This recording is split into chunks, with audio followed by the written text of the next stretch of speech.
ओम शांति। आज हम मीठे प्यारे बाप दादा के 11 जनवरी के महावाक्य सुनेंगे। बाबा कहते, मीठे बच्चे, बुद्धि का योग बाबा से लगाते रहो तो लंबी मुसाफरी को सहज ही पार कर लेंगे। बुद्धि का योग बाबा से लगाते रहो तो लंबी मुसाफरी को सहज ही पार कर लेंगे।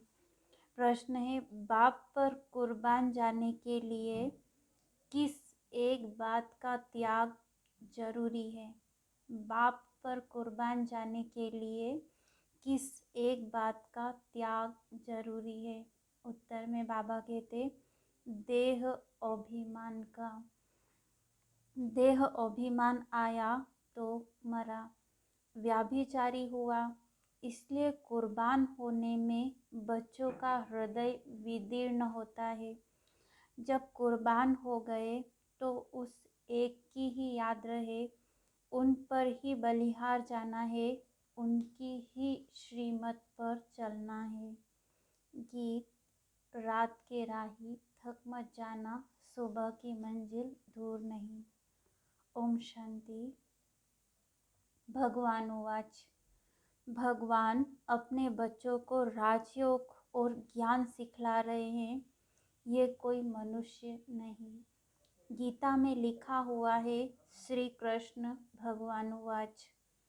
अब श्री कृष्ण सारी दुनिया को माया से लिबरेट करे, ये तो संभव नहीं। बाबा ही आकर बच्चों प्रति समझाते हैं। जिन्होंने बाप को अपना बनाया है और बाप के सम्मुख बैठे हैं, श्री कृष्ण को बाप नहीं कहा जा सकता। बाप को कहा जाता है परम पिता, परम धाम में रहने वाला। आत्मा इस शरीर द्वारा भगवान को याद करती है।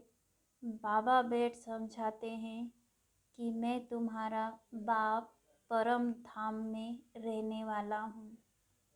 मैं सभी आत्माओं का बाप हूँ। मैंने ही कल्प पहले भी बच्चों को आकर सिखाया था कि बुद्धि का योग मुझ परम पिता से लगाओ। आत्माओं से बात की जाती है। आत्मा जब तक शरीर में न आए तो आँखों द्वारा देख न सके, कानों द्वारा सुन न सके। आत्मा बिना शरीर के जड़ हो जाता है। आत्मा चैतन्य है, गर्भ में बच्चा है, परंतु जब तक उसमें आत्मा ने प्रवेश नहीं किया है तब तक चुरपुर नहीं होती। तो ऐसी चैतन्य आत्माओं से बाप बात करते हैं। कहते हैं, मैंने यह शरीर लोन पर लिया है, मैं आकर सभी आत्माओं को वापस ले जाता हूँ। फिर जो आत्माएं सम्मुख होती है उन्हों को राजयोग सिखलाता हूँ। राजयोग सारी दुनिया नहीं सीखेगी, कल्प पहले वाले ही राजयोग सीख रहे हैं।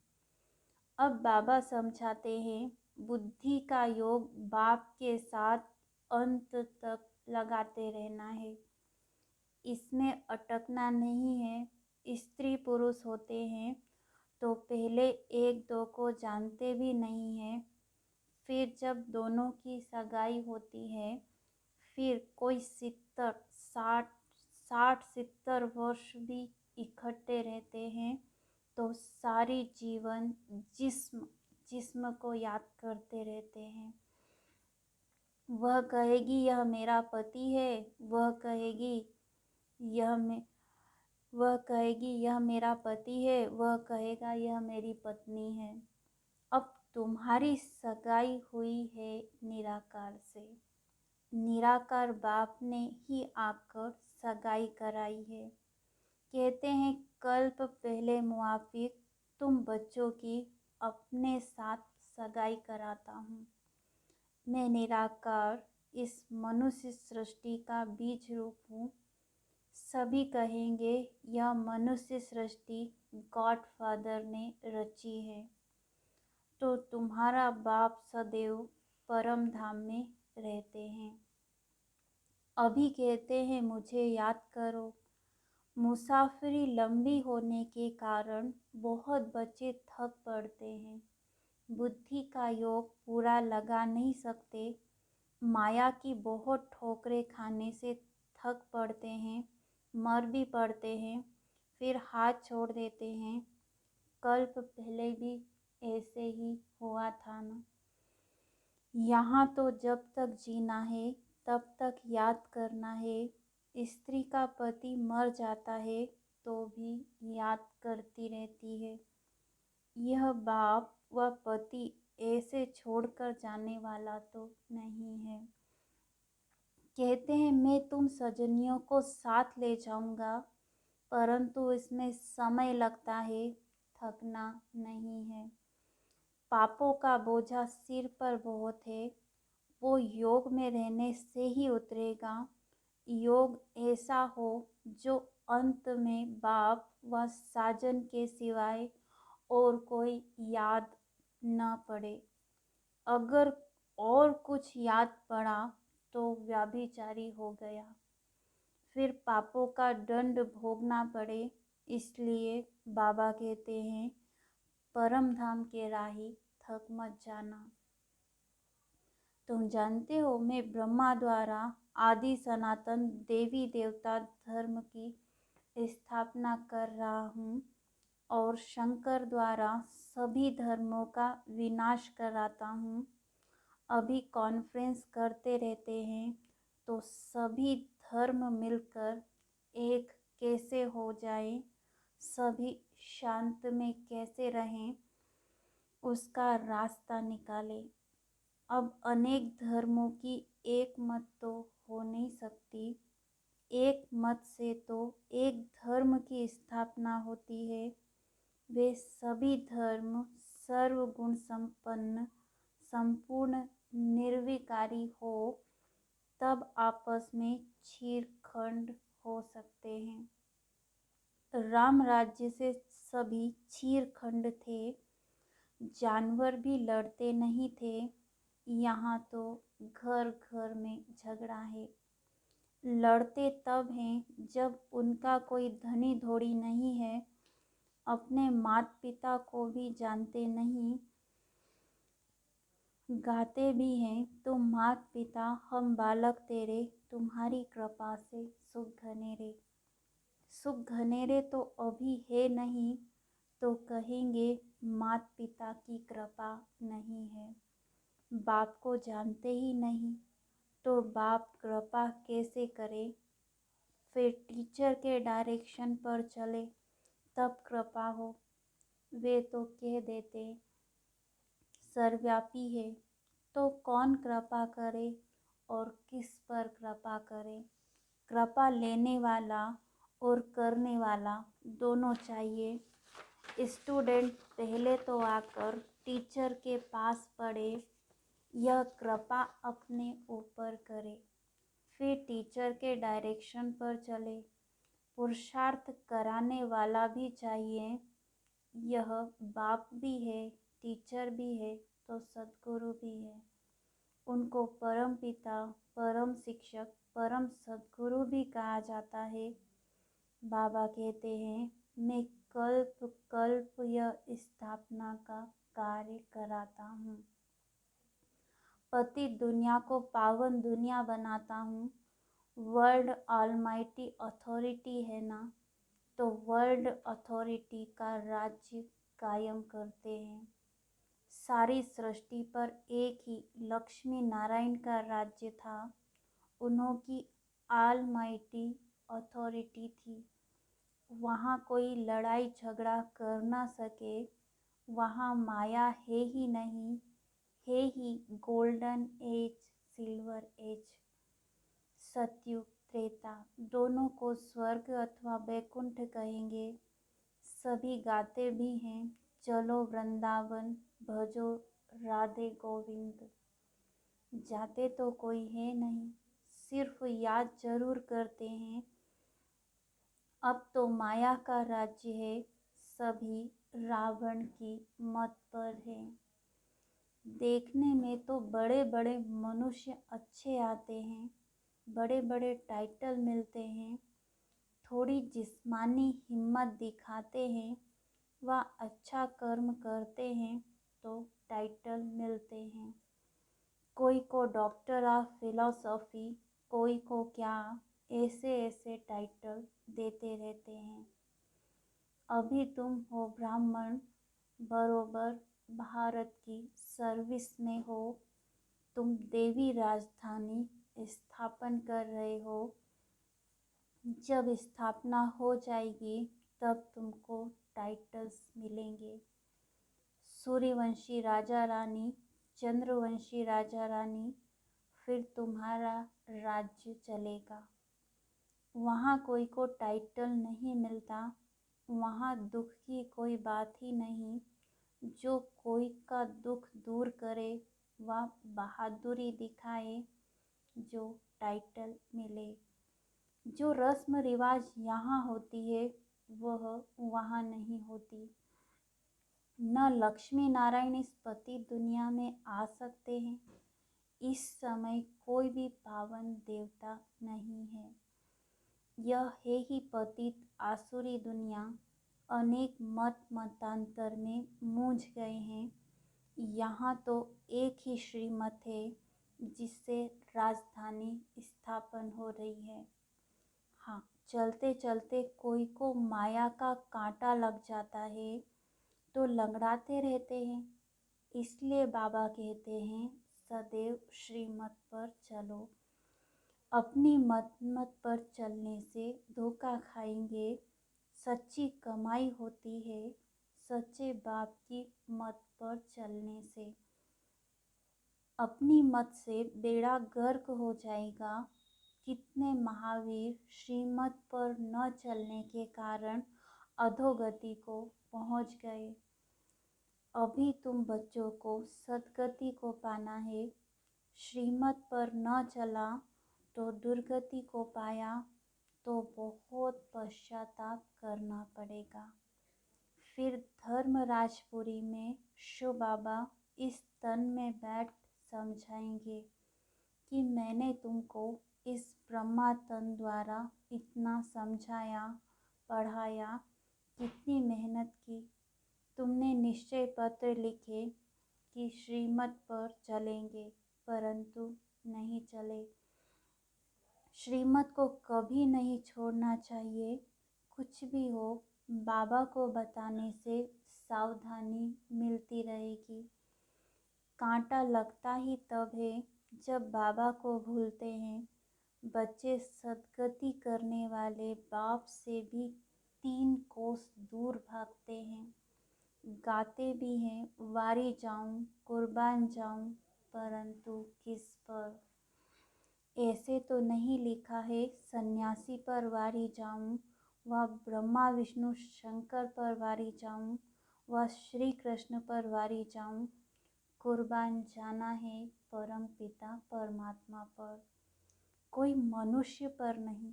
वर्षा मिलता है बाप से, बाप बच्चों पर कुर्बान होता है। यह बेहद का बाप भी कहते हैं मैं कुर्बान होने आया हूँ, परंतु बाप पर कुर्बान होने में बच्चों का हृदय कितना विदीर्ण होता है। यह बेहद का बाप भी कहते हैं मैं कुर्बान होने आया हूँ, परंतु बाप पर कुर्बान होने में बच्चों का हृदय विदीर्ण होता है। देह अभिमान में आया तो मरा व्याभिचारी हुआ। याद उस एक की ही रहनी चाहिए, उन पर बलिहार जाना चाहिए। अब नाटक पूरा होता है, अब हमको वापस जाना है। बाकी मित्र संबंधी आदि तो सब कब्र दाखिल होने हैं, उनको क्या याद करेंगे। इसमें अभ्यास बहुत चाहिए। गाया भी हुआ है चढ़े तो चाखे अमृत रस। जोर से गिरते हैं तो पद गवा देते हैं। ऐसे नहीं स्वर्ग में नहीं आएंगे, परंतु राजा रानी बनने और प्रजा बनने में फ़र्क तो है ना। यहाँ का भील भी देखो, मिनिस्टर भी देखो, फ़र्क है ना। इसलिए पुरुषार्थ पूरा करना है। कोई गिरते हैं तो एकदम पतित बन पड़ते हैं, श्रीमत पर नहीं चल पाते तो माया नाक से पकड़ एकदम गटर में डाल देती है। बाप दादा का बनकर फिर ट्रेटर बनना, गोया उनका सामना करना है। इसलिए बाबा कहते, कदम कदम संभाल कर चलो। अब माया का अंत होने वाला है, तो माया बहुतों को गिराती है। इसलिए बच्चों को खबरदार रहना है। रास्ता जरा लंबा है, पद भी बहुत भारी है। अगर ट्रेटर बना तो सजा भी भारी है। जब धर्मराज बाबा सजा देते तो बहुत रड़ियाँ मारते हैं, जो कल्प कल्प के लिए कायम हो जाती है। माया बड़ी प्रबल है, थोड़ा सा भी बाप का डिसरिगार्ड किया तो मरा काया हुआ है। सद्गुरु का निंदक ठोर न पाए। कामवश क्रोधवश उल्टे काम करते हैं, गोया बाप की निंदा कराते हैं और दंड के निमित्त बन जाते हैं। अगर कदम कदम पर पद्मों की कमाई है तो पद्मों का घाटा भी है। अगर सर्विस से जमा होता है तो उल्टे विकर्म से ना भी हो जाती है। बाबा के पास सारा हिसाब रहता है। अब सम्मुख पढ़ा रहे हैं तो सारा हिसाब जैसे उनकी हथेली पर है। बाबा तो कहेंगे फल शल कोई बच्चा शिव बाबा का डिसरिगार्ड न करे। बहुत विकर्म बनते हैं। यज्ञ सेवा में हड्डी हड्डी देनी पड़ती है। दधीची ऋषि का मिसाल है, उसका भी पद बनता है। नहीं तो प्रजा में भी भिन्न भिन्न पद हैं। प्रजा में भी नौकर चाकर सभी चाहिए। भल वहाँ दुख नहीं होगा, परंतु नंबरवार पद तो है ही। अच्छा, मीठे मीठे सिकीलत है बच्चों प्रति माता पिता बाप दादा का याद प्यार और गुड मॉर्निंग। रूहानी बाप की रूहानी बच्चों को नमस्ते। हम रूहानी बच्चों की रूहानी बाप दादा को याद प्यार गुड मॉर्निंग नमस्ते। धारणा के लिए मुख्य सार, याद की यात्रा में थकना नहीं है। ऐसी सच्ची याद का अभ्यास करना है जो अंत समय में बाप के सिवाय कोई भी याद ना आए। सच्चे बाप की मत पर चल सच्ची कमाई करनी है। अपनी मनमत पर नहीं चलना है। सद्गुरु की निंदा कभी भी नहीं करानी है। काम क्रोध के वश कोई उल्टा काम नहीं करना है। वरदान, संकल्प शक्ति द्वारा हर कार्य में सफल होने की सिद्धि प्राप्त करने वाले सफलता मूर्त भव। संकल्प शक्ति द्वारा हर कार्य में सफल होने की सिद्धि प्राप्त करने वाले सफलता मूर्त भव। डिटेल है, संकल्प शक्ति द्वारा बहुत से कार्य सहज सफल होने की सिद्धि का अनुभव होता है। जैसे स्थूल आकाश में भिन्न भिन्न सितारे देखते हो, ऐसे विश्व के वायुमंडल के आकाश में चारों ओर सफलता के चमकते हुए सितारे तब दिखाई देंगे जब आपके संकल्प श्रेष्ठ और शक्तिशाली होंगे। सदा एक बाप के अंत में खोए रहेंगे। आपके यह रूहानी नयन रूहानी मूर्त दिव्य दर्पण बनेंगे। ऐसे दिव्य दर्पण ही अनेक आत्माओं को आत्मिक स्वरूप का अनुभव कराने वाले सफलता मूर्त होते हैं। स्लोगन: निरंतर ईश्वरीय सुखों का अनुभव करने वाले ही बेफिक्र बादशाह हैं। निरंतर ईश्वरीय सुखों का अनुभव करने वाले ही बेफिक्र बादशाह हैं। आज के अव्यक्त इशारे की पॉइंट है, एकांतवासी का डबल अर्थ है, सिर्फ बाहर का एकांत नहीं, लेकिन एक के अंत में खो जाना एकांत नहीं। तो सिर्फ बाहर की एकांत होगी तो बोर हो जाएंगे, कहेंगे पता नहीं दिन कैसे बीतेगा।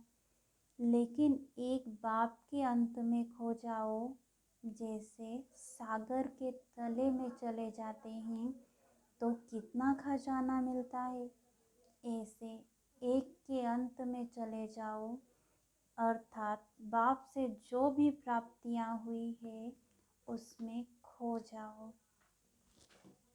आज का स्वमान है, मैं बेफिक्र बादशाह हूँ। मैं बेफिक्र बादशाह हूँ। चिंतन करेंगे, अपनी सर्व जिम्मेवारियाँ बाप को समर्पित की है। बेफिक्र स्थिति क्या है? योग अभ्यास करेंगे, बाबा ने मेरी सब जिम्मेवारी ले ली है। सर्वशक्तिमान बाप साथ है, उनकी सर्व शक्तियाँ प्राप्त है। करावन हार की स्मृति से सदा बेफिक्र बादशाह की स्थिति का अनुभव करें। इसी श्रेष्ठ स्थिति में स्थित होकर आत्माओं को चिंता मुक्त बनाएं। अच्छा, ओम शांति।